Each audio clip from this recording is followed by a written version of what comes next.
આજે વિશ્વ પર્યાવરણ દિવસ અને રાજ્યના અનેક જિલ્લાઓમાં વિશ્વ પર્યાવરણ દિવસની ઉજવણી કરવામાં આવી ત્યારે મહેસાણામાં પર્યાવરણ દિવસની ઉજવણી કંઈક અનોખી રહી।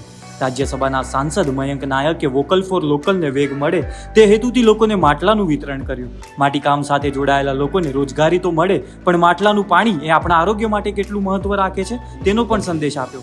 લોકલ ફોર વોકલની વાત હોય, પર્યાવરણ બચાવવાની વાત હોય અને લોકોની સ્વાસ્થ્ય અંગેની સુખાકારી, આ ત્રણેયનું એક સંગમ છે। એટલે માટલા અને કલાડા, જેમાં આપણે રોટલા બનાવીએ છીએ, કલાડું અને પીવાનું પાણી એ આપણું જીવન છે અને પાણી વગર આપણું જીવવું, દરેક જીવનું જીવવું અશક્ય છે।